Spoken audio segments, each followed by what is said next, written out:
کہ دنیا کی آگ سے 70 یا 69 درجہ زیادہ جہنم کی آگ میں حرارت ہے ہمت اپنے چہرے پر خوبصورتی کا لیبل لگانے والی میری بہن، اپنے بالوں کی نمائش کرنے والی میری بہن، بے پردہ گھوم کر کے اپنے بڑے بالوں کے لیے خراج وصول کرنے والی میری بہن، یہ دنیا 2 دن کی ہے۔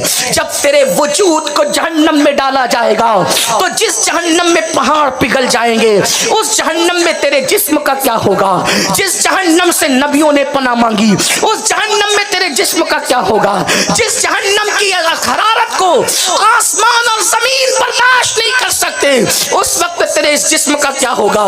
یاد رکھنا، دولت کے نشے میں، جوانی کے غرور میں تو اللہ کو کتنا ہی چیلنج کر لے، اللہ تجھے مہلت دے رہا ہے، اللہ تجھے وقت دے رہا ہے۔ اے میری بہن توبہ کر لے، ورنہ یاد رکھ، ذرا سوچ تو صحیح، تو نے بہتوں کو مرتے دیکھا ہوگا، کبھی اپنی ماں کو مرتے دیکھا، کبھی اپنی ساس کو مرتے دیکھا، کبھی بہنوں کو مرتے دیکھا، کبھی پڑوسیوں کو مرتے دیکھا۔ اے میرے آقا علیہ السلام کی کنیزوں، ایک دن تم بھی مرو گی۔ کبھی آنکھ بند کر کے بیوٹی پارلر میں جانے سے پہلے، بے پردہ گھومنے سے پہلے، کسی اجنبی مرد سے فون پر لمبی گفتگو کرنے سے پہلے، یا معاذ اللہ ثم معاذ اللہ کسی مرد سے ناجائز تعلقات قائم کرنے سے پہلے 1 منٹ بیٹھ کر اپنے کمرے میں سوچ لیں آنکھ بند کر کے، تو بھی مرے گی، تیری روح کا رشتہ تیرے جسم سے ٹوٹ جائے گا جیسے اوروں کا ٹوٹا ہے میری بہن، تیرا بھی روح کا رشتہ تیرے جسم سے ٹوٹ جائے گا۔ پھر یاد کر وہ زیورات جس پہ تو گھمنڈ کرتی تھی، ایک ایک تار اتار لیا جائے گا۔ وہ کپڑے جس کے مطالبے کے لیے تو شوہر سے لڑتی تھی، تو ماں باپ سے بغاوت کرتی تھی، تو اپنی ابرو کا سودا بھی جس کے لیے کر لیتی تھی، وہ تیرے کپڑے بھی اتار لیے جائیں گے۔ ہے کوئی ایسی عورت جو قیمتی کپڑوں کے ساتھ دنیا سے گئی ہے کوئی ایسی عورت جو زیورات کے ساتھ دنیا سے گئی ہے؟ نہیں نہیں میری بہن، یہ 2 دن کی مکار دنیا ہے، یہ 2 دن کی فریبی دنیا ہے۔ اللہ اکبر، تیرے زیور تجھ سے اتارے جائیں گے، تیرے قیمتی کپڑے تجھ سے اتارے جائیں گے، اور ایک وقت آئے گا پھر تجھے غسل دیا جائے گا۔ وہ غسل کا منظر یاد کر لے، بیوٹی پارلر کی کرسی پہ بیٹھنے سے پہلے وہ وقت یاد کر جب اسی چہرے کو کوئی غسالہ، کوئی غسل دینے والی عورت تیرے جسم کو نہلائے گی، تیرے جسم کو دھلائے گی، اور اس کے بعد ایک ایسا سفید اور مغموم کپڑا جسے کفن کہتے ہیں، جس کا نام سن کر بڑے بڑے ترم لرزہ برندام ہوتے ہیں، اللہ اکبر، اس میں تجھے لپیٹ دیا جائے گا، اور لپیٹنے کے بعد پھر تجھے چند کے کاندھوں پہ سوار کر کے شہر خاموشہ میں لٹا دیا جائے گا۔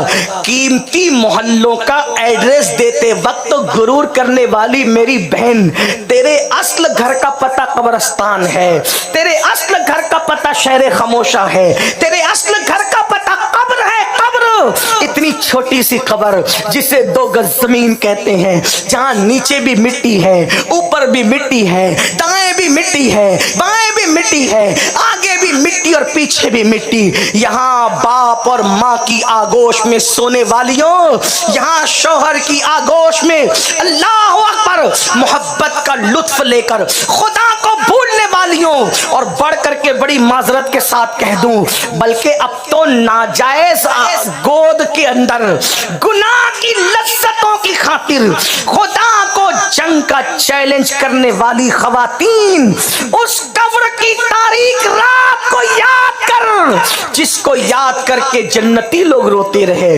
جس کو یاد کر کے مولا علی جیسے لوگ روتے رہے، جس کو یاد کر کے عثمان غنی جیسے لوگ روتے رہے، جس کو یاد کر کے صدیق و فاروق جیسے لوگ روتے رہے، اس قبر کو یاد کر کے جنتی جوانوں کے سردار حسن و حسین روتے رہے، جس کو یاد کر کے رسول اللہ کی چہیتی شہزادی بلکہ فردوس بری سیدہ فاطمہ روتی رہی۔ جب وہاں اتنے نیک نیک لوگ روتے ہیں اور نیک لوگوں کے پتے پانی ہوتے ہیں، تو زانیہ عورتوں کا کیا ہوگا، پاپیہ عورتوں کا کیا ہوگا؟ اللہ اکبر، وہ خواتین خواتین جو شادیوں کے موقع پر آپ مہندی کے نام پر اپنا ہاتھ کسی نامحرم کے ہاتھ میں دے دے، تمہیں شرم نہ آئی؟ اللہ کے نبی کا یہ فرمان تمہارے کانوں تک نہ پہنچا؟ میرے آقا فرماتے ہیں جس عورت کا ہاتھ کسی مرد کے ہاتھ سے ٹچ ہو جائے اس پہ سب سے زیادہ اگر کسی کا حق ہے تو جہنم کے دہکتے ہوئے شعلوں کا حق ہے۔ اگر خود کے چولہے سے چٹکا لگ جائے تو دن دن بھر بے چینی میں گزرتا ہے۔ جب کسی کے ہاتھ میں مہندی کی شکل میں تم نے اپنا ہاتھ دیا، اور میں تو اگر وہ مرد موجود ہوتے بے غیرت بے شرم مرد تو ان کو پکار پکار کر کہتا تمہاری غیرت کہاں گئی؟ محلے میں کوئی ترچی نظر سے دیکھے تو اس کا مرڈر کرنے بھاگتے ہو، اور مہندی کے نام پر غیر محرموں کے مانڈیوں پہ اپنی بیٹی اور بیوی اور اپنی بہن کا ہاتھ رکھتے ہوئے ان کی غیرت کہاں چلی جاتی ہے؟ اے خاتون جنت کی کنیزوں، اللہ کے رسول فرماتے ہیں حیا کے ذریعے سے ایمان ناپا جائے گا، جس میں جتنی حیا ہوگی اس کا ایمان اتنا مضبوط ہوگا، اور جو جتنا بے حیا ہوگا وہ اتنا ہی بے ایمان ہوگا۔ کہاں گیا ایمان؟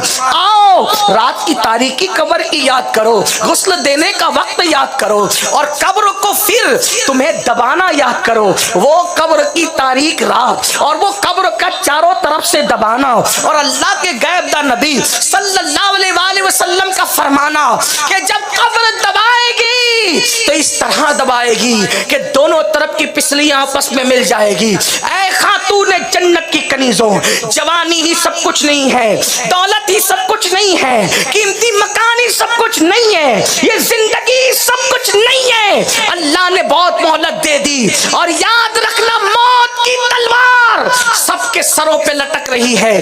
جب موت کی تلوار جسم کا رشتہ روح سے توڑ دے گی، نہ بھائی ہوگا، نہ بھائیوں کا پیار ہوگا، نہ بیٹا ہوگا، نہ بیٹوں کا پیار ہوگا، نہ باپ ہوگا، نہ باپ کا پیار ہوگا، کچھ نہیں ہوگا۔ میں تمہیں ورغلانے نہیں آیا، باپ بھی تمہارے مرنے کے بعد آنسو پوچھ کر قبرستان ڈال آئے گا، ماں بھی روتے روتے دوپٹے سے آنسو پوچھتے رہ جائے گی، شوہر بھی روتا رہے گا، چند دنوں کے بعد وہ بھی بھول جائے گا۔ میری بہن اپنی قبر میں اپنے اکیلے ان معاملات کو جھیلنا ہے۔ یاد رکھو اس فانی دنیا میں جن کو ہلدی اور چندن سے نہلایا گیا ان عورتوں کی قبروں کا نشان آج موجود نہیں ہے۔ میری بہنوں جن کی ہزار کنیزیں تھی آج ان کو کوئی نام لینے والا نہیں ہے۔ اے خاتون جنت کی کنیزوں، کچھ نہیں ہے دولت، اور ہمیں حدیث پاک میں بتایا گیا مولا مشکل کشا سیدنا علی مرتضیٰ کا قول ہے جس کو غوث پاک نے بھی بیان فرمایا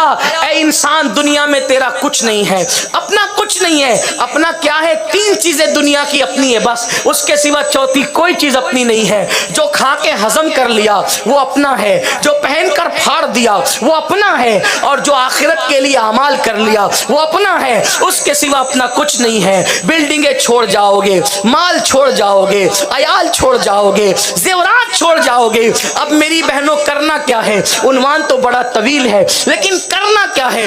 آؤ بہت دور ہو گئے اللہ سے، بہت دور ہو گئے اللہ کے رسول سے، بہت دور ہو گئے دین سے، بہت دور ہو گئے قرآن سے۔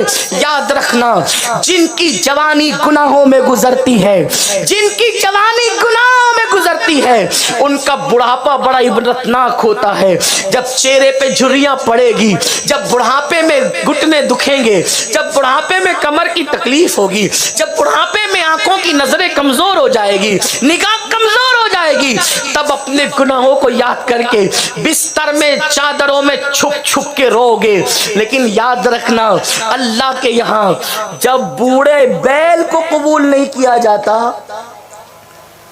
قربانی کے لیے بھی اللہ کا قانون ہے۔ اگر قربانی کے لیے کوئی جانور بھی لایا جائے تو جوان لایا جائے، جوان۔ بڈھا جانور جس کی ہڈیاں بھی ختم ہو گئی، ہڈیوں کے گودے بھی ختم ہو گئے، اللہ کہتا میں نے وہ قبول نہیں کرنا۔ تو جب قربانی کے لیے جانور اللہ بڈھا قبول نہیں کرتا، اگر تم سوچتی ہو کہ جوانی میں سارے پاپ کر کے بڑھاپے میں رابعہ بصری بن جائے گی تو یہ کیسے ہو سکتا ہے؟ جوانی میں تم نہیں سدھرو گی تو بڑھاپے میں اللہ تمہیں نہیں مہلت دے گا۔ اس کا یاد رکھنا، ان کی زندگیاں عبرتناک ہو گئی، اس لیے سدھرنا ہو تو آج پلٹنا ہو تو آج، توبہ کرنا ہو تو آج، اللہ کی بارگاہ میں رجوع کرنا ہو تو آج۔ اور سن لو، کوئی کتنا ہی پاپی ہو، اگر وہ صدق دل سے اللہ کی بارگاہ میں رجوع کرے، میں تو کہتا ہوں کروڑوں برس کسی کی عمر نہیں ہوئی، لیکن میرے اللہ کی رحمت بتانا چاہتا ہوں، اگر کوئی کروڑوں برس کا بھی پاپی میرے اللہ کے یہاں ایک بار توبہ کرے، اللہ اس کو ہی معاف کرے۔